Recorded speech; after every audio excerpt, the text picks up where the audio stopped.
Lucio Castro, economista, gran amigo del CARI, pero no solo por amigo del CARI, sino porque es alguien muy respetado en la comunidad internacional y en todos estos temas que están teniendo que ver con la economía y el coronavirus, la integración, todo lo que está pasando. Él es, además de economista, fellow del Centro para el Desarrollo Internacional de la Harvard University. ¿Lo dije bien, Lucio? Perfecto. Y hay otra cosa más, también de otra institución muy cercana al CARI, es Global Fellow del Wilson Center. Lucio, gracias por estar hoy con nosotros en el CARI, en lo que es una audiencia muy ávida de entender lo que está pasando no solo en el mundo, sino en Argentina y la integración. ¿Cómo estás viendo vos este tema de la integración del Mercosur, las últimas novedades de la Argentina, el coronavirus? ¿Por dónde entrarías a analizarlo? Entraría a analizarlo de lo que está pasando en la economía mundial. Esta es la crisis más grande desde la Gran Depresión de 1930, de acuerdo al Fondo Monetario. La OIT reporta que casi el 80% de la fuerza laboral mundial está bajo algún tipo de cuarentena y casi un tercio de los puestos de trabajo a nivel internacional están en riesgo. Es una situación inédita porque esta crisis no solo afecta a los países desarrollados, como ocurrió en la gran recesión de 2008-2009, sino que es una recesión sincronizada a nivel internacional que afecta tanto el mundo en desarrollo como el mundo desarrollado.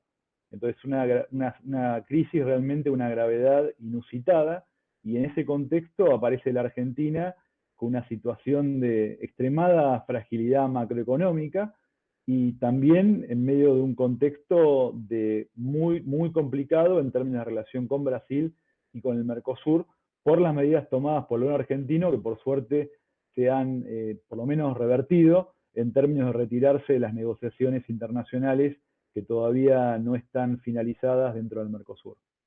¿Cuáles crees vos serían los pasos en materia de integración en este contexto tan difícil, internacional, inédito para países como la Argentina? Del cual vos seguís siendo parte, aunque estás en el exterior, ¿no? Sí, yo creo que más que nunca la integración y particularmente la alianza estratégica con Brasil es esencial para la Argentina.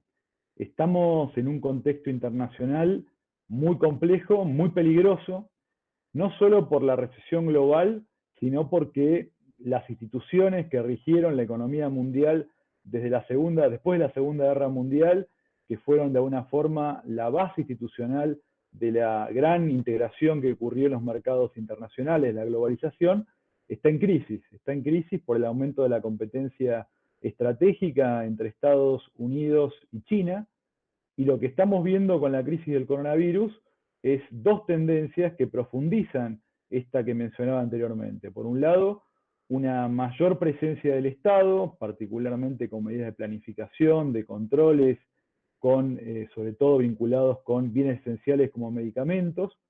Y esto lo que implica es que los gobiernos cada vez más pareciera estar privilegiando la seguridad con respecto a la eficiencia del punto de vista económico. Y esto tiene implicancias a nivel internacional. Lo que creo que es importante entender que esto no es el comienzo del fin de la globalización, sino que probablemente lo que estamos viendo es una mutación de la globalización, en la cual lo que va a haber es menos movimientos de personas, menos migraciones, probablemente más restricciones al comercio de bienes, pero vamos a ver una enorme aceleración del comercio de servicios de la mano de la tecnología. Y este mundo, con esta globalización en mutación, sigue ofreciendo enormes oportunidades para la Argentina, por ejemplo en alimentos, por ejemplo en servicios, y estas oportunidades no pueden ser aprovechadas por el país de forma sola, sino que tiene que ser aprovechada a partir de la integración con Brasil y a partir del Mercosur. La Argentina sola no puede navegar este mundo más complejo desde el punto de vista económico, pero también más complejo desde el punto de vista de la política exterior. Mientras hablabas, yo pensaba en la pregunta que iba a venir y parte la respondiste, así que te voy a pedir que nos des un poco más de profundidad. Cuando vos decís que la pregunta iba para este lado, hay una sensación en el medio de la ola que el mundo no va a ser el mismo que viene, que va a ser distinto. Algunos dicen que va a ser más nacionalista, otros con más integración. Bueno, hay diferentes visiones. Vos nos estás explicando ya por dónde va a estar la salida, por dónde puede trabajar la Argentina. Y en ese contexto, ¿vos crees que la relación con Brasil se puede profundizar en qué sectores, por ejemplo? Yo creo que no es una opción. Yo creo que no es una opción profundizar la integración con Brasil. La Argentina y Brasil son economías muy integradas, particularmente en el sector industrial, por ejemplo, en el sector automotriz. No hay dos sectores automotrices, es un solo sector automotriz. Brasil es el principal destino de exportaciones industriales de la Argentina. Y la base de esa integración económica fue una integración de tipo político que ocurrió desde el gobierno de Alfonsín en adelante, que terminó con la hipótesis de guerra entre dos países a partir de los 80. No hay vuelta atrás en esa alianza estratégica, no es una opción, es un destino que está forjado en la política, pero está forjado también del punto de vista económico. Entonces creo que estas nuevas eh, aguas más tormentosas de la economía y la política mundiales tienen que ser justamente navegadas junto con Brasil dentro del Mercosur. Lucio, la última pregunta. Se está hablando también que la economía va por un lado y las políticas sanitarias por el otro. ¿Vos sentís que eso es una opción válida o que en realidad hay que tomar las dos cosas a la vez? No hay una oposición en el sentido de que hay que poder ver las dos cosas de forma integrada. Uno cuando toma decisiones de política sanitaria tiene impactos económicos y uno cuando toma decisiones de política sanitaria ocurre lo mismo. O sea, cuando toma decisiones de política económica tiene impactos de política sanitaria. Entonces creo que no hay una forma de ver las cosas separadas.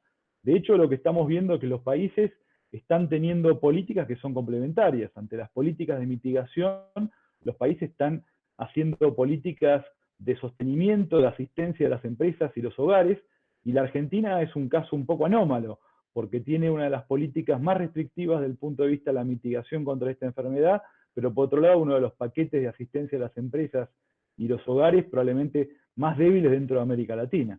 Entonces, no hay una oposición, lo que hay que tener es una visión integral de políticas que integre la política sanitaria con la política económica.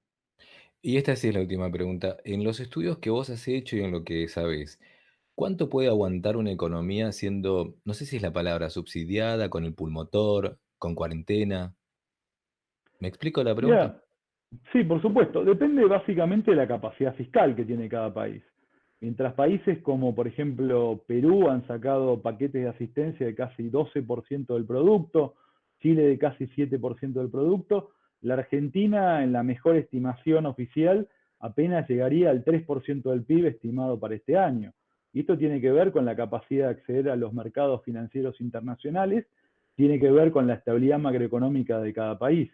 Lo que sí todos sabemos es que por cada mes de cierre de la economía, con el impacto en la oferta y la demanda que tienen estas políticas, la caída del producto es muy importante.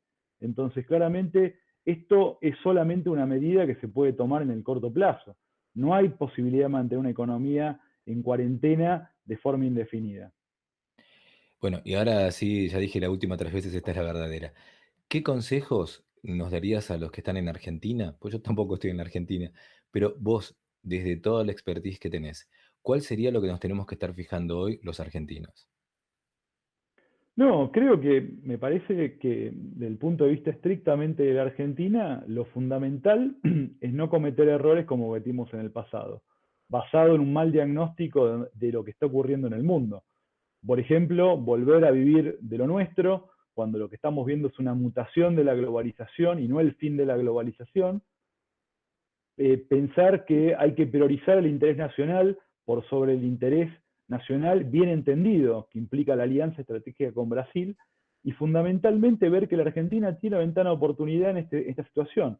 Por un lado, porque a diferencia de otros países, las medidas sanitarias se tomaron a tiempo, la tasa de contagio sigue siendo reducida y por lo tanto hay un margen para poder manejar esta pandemia. Y por otro lado, Argentina tiene otra oportunidad que tiene que ver con evitar el default. Claramente lo que uno ve en el resto del mundo es que los países que están logrando sortear los impactos más negativos desde el punto de vista económico que tiene la pandemia son aquellos que tienen capacidad de fiscal y sobre todo capacidad de acceso al financiamiento internacional. Para la Argentina, un escenario de incapacidad de controlar la pandemia más el default de deuda externa sería un escenario muy complicado de manejar, no este año, sino en el mediano plazo para el país, con impactos muy perdurables desde el punto de vista del crecimiento a largo plazo de la Argentina. Lucio, gracias por pasarnos revista tan claramente y con tanta profundidad a temas que son tan importantes para la Argentina. Te agradecemos mucho. No, por favor, muchas gracias a ustedes, ¿eh?